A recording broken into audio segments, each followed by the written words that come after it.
Hello student, welcome to my channel math sir. तो student, आज की वीडियो में हम करने वाले हैं क्लास 10th के एनसीईआरटी का चैप्टर नंबर 5 एक्सरसाइज 5.3 का क्वेश्चन नंबर 1। तो क्वेश्चन नंबर 1 में हमको दे रखा है find the sum of the following APs, यानी कि हमको कुछ एपीज दे रखी हैं, हमें उनका सम फाइंड करना है। तो सबसे पहले हमारा सम का फॉर्मूला होता क्या है? हमारा सम का फॉर्मूला होता है S N is equals to N by two A plus N minus one multiply D. S sum को हम कैपिटल एस से डिनोट करते हैं। एस एन मतलब हमें कौन सी टर्म का सम निकालना है, कितनी टर्म्स का हमको सम निकालना है। एस एन का मतलब हो जाता है एन मतलब नंबर ऑफ टर्म्स, ए मतलब फर्स्ट टर्म एंड डी मतलब कॉमन डिफरेंस। तो ये हमारा फॉर्मूला होता है S N is equals to N by two A plus N minus one multiply D. तो हमको सीरीज दे रखी है 2, 7, 12 अप टू सो ऑन। हमको 10 टर्म्स का स्टार्टिंग की जो हमारी 10 टर्म्स हैं उसका हमको सम फाइंड करना है कि 2 + 7 + 12 ऐसे हमारा कितना होगा।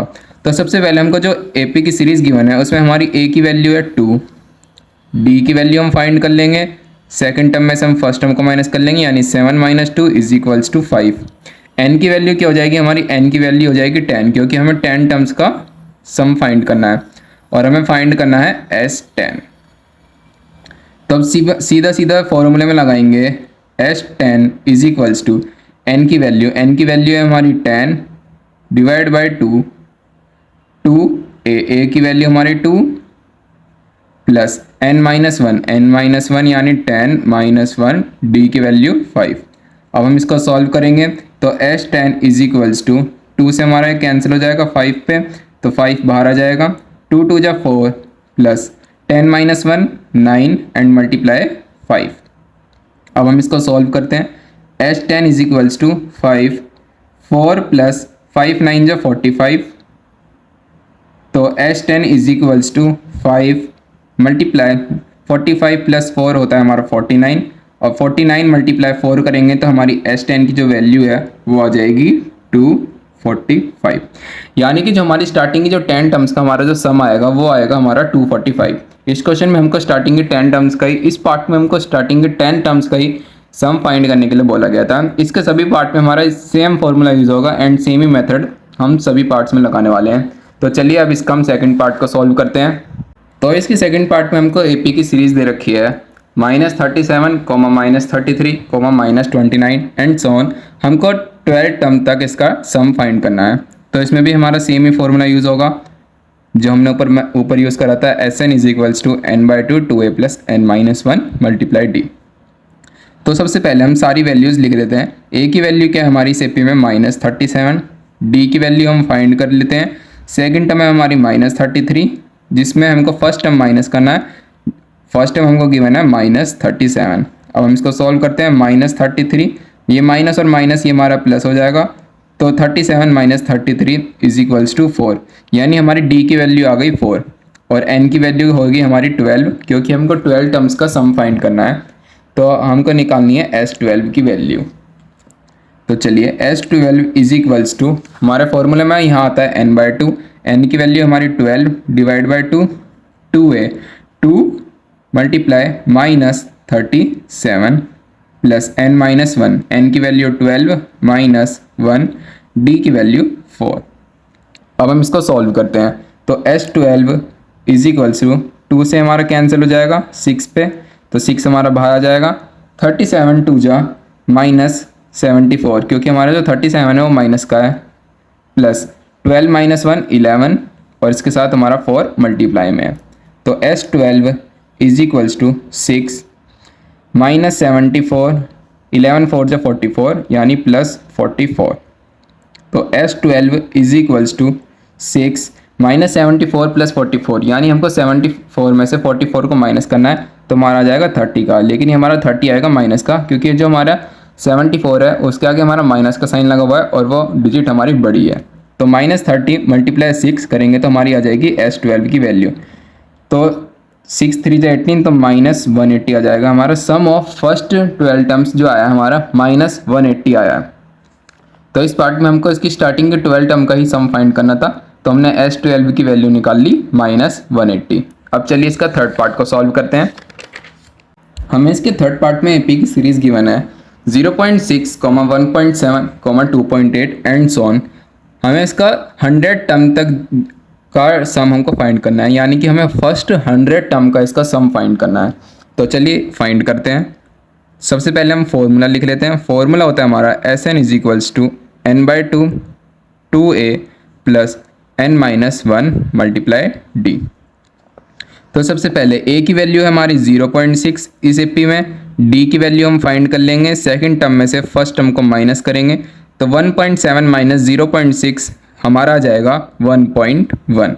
n की वैल्यू हमारी 100 होगी क्योंकि हमें 100 टर्म्स का सम फाइंड करना है और अब हमको s 100 की वैल्यू निकालनी है। तो चलिए फाइंड करते हैं। s 100 is equals to n/2 यानी 100/2 2a की वैल्यू है हमारी 0.6 प्लस n-1 n की वैल्यू है हमारी 100 -1 एंड d की वैल्यू है हमारी 1.1। अब हम इसको सॉल्व करते हैं। तो s 100 इज इक्वल्स टू 2 से हमारा एक कैंसिल हो जाएगा 50, तो 50 एंड 2 मल्टीप्लाई 0.6 ये हो जाएगा हमारा 1.2 प्लस 100 -1 हो जाएगा हमारा 99 एंड मल्टीप्लाई में इसके साथ है हमारा 1.1। तो s 100 is equals to 50 1.2 plus 108.9 आएगा हमारा। 99 को अगर हम 1.1 से मल्टीप्लाई करेंगे तो हमारा जाएगा 108.9। अब s 100 is equals to 50 1.2 plus 108.9 तो हमारा जाएगा 110.1। अब हम इन दोनों को मल्टीप्लाई कर देंगे तो हमारा सम ऑफ फर्स्ट 100 टर्म्स की वैल्यू आ जाएगी कि हमारा फर्स्ट 100 टर्म का सम कितना है। तो 50 मल्टीप्लाई 110.1 ये आएगा हमारा 5505, यानी कि जो हमारी फर्स्ट 100 टर्म का अगर हम इस एपी में सम करेंगे तो हमारी उसकी वैल्यू आएगी 5505। अब चलिए अब हम इसका फोर्थ पार्ट को सॉल्व करते हैं और ये इसका लास्ट पार्ट होने वाला है। फोर्थ पार्ट में हमको एपी की सीरीज गिवन है 1/15, 1/12, 1/10 टू 11 टर्म्स, यानी हमें इसमें फर्स्ट 11 टर्म्स का सम फाइंड करना है। तो चलिए फाइंड करते हैं।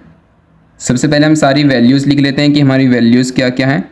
a की वैल्यू है हमारी इस एपी में 1/15, d की वैल्यू हम सॉल्व कर लेंगे। d की वैल्यू आएगी हमारी सेकेंड टर्म में से फर्स्ट टर्म को माइनस करना है, यानी 1/12 माइनस 1/15। अब हम इसको सॉल्व करेंगे एलसीएम लेके। 12 और 15 का हमारा एलसीएम आता है 60 और 12 5 जा 60 तो हमारे यहाँ पर 5 आ जाएगा एंड 15 4 जा 60 तो हमारे यहाँ पे 4 आ जाएगा। तो 5 - 4 ये हो जाएगा हमारा 1/60, यानी कॉमन डिफरेंस d की जो वैल्यू आई है वो हमारी आई है 1/60। और n की वैल्यू क्या हो जाएगी हमारी, n की वैल्यू होगी हमारी 11, क्योंकि हमको सम ऑफ फर्स्ट 11 टर्म्स का फाइंड करना है तो हमारी n की वैल्यू होगी 11 और हमको फाइंड करना है s11 की वैल्यू। तो चलिए फाइंड करते हैं। s11 is equals to n/2 यानी 11/2 ब्रैकेट 2a की वैल्यू हमारी 1/15, तो 2 मल्टीप्लाई 1/15 प्लस n-1 n की वैल्यू है हमारी 11 -1 एंड d की वैल्यू 1/60 यानी मल्टीप्लाई बाय 1/60। अब हम इसको सॉल्व करते हैं तो हमारी s11 की वैल्यू आ जाएगी s11। अभी हमारा कैंसिल तो हो नहीं सकता तो ये हमारा 11/2 एज इट इज़ आ जाएगा, 2/15 हो जाएगा ये, प्लस 11 - 1 ये होता है हमारा 10 मल्टीप्लाई 1/60 इसके साथ मल्टीप्लाई में।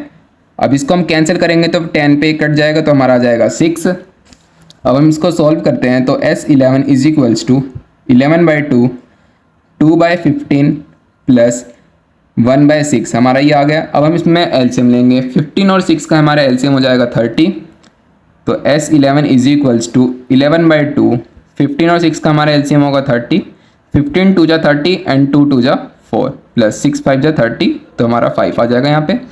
तो s11 इज इक्वल्स टू 11/2 5 + 4 ये हमारा हो जाएगा 9 डिवाइड बाय 30। हम इसको 3 से कैंसिल कर सकते हैं तो ये हो जाएगा हमारा 3 3 जा 9 एंड 3 10 जा 30। अब जो हमारा बचा क्या है, जो अब हमारा बचा है हम उसको मल्टीप्लाई कर लेंगे। तो हमारा बचा है 11 × 3 तो ये आ जाएगा हमारा 33 डिवाइड बाय 2 × 10 तो ये हो जाएगा हमारा 20, यानी कि हमारा s11 की वैल्यू आई है 33 divide by 20। I hope student आपको ये क्वेश्चन अच्छे से समझ आया होगा। मैंने इस वीडियो में एक्सरसाइज 5.3 का क्वेश्चन नंबर फर्स्ट के ऑल पार्ट्स करें, यानी first, second, third and fourth सारे पार्ट को सॉल्व करा है। बहुत ही इजी कैलकुलेशन करी है। अगर आपको ये वीडियो अच्छी लगी तो प्लीज़ मेरे चैनल को सब्सक्राइब करना और इस वीडियो को एक लाइक करना। Thank you.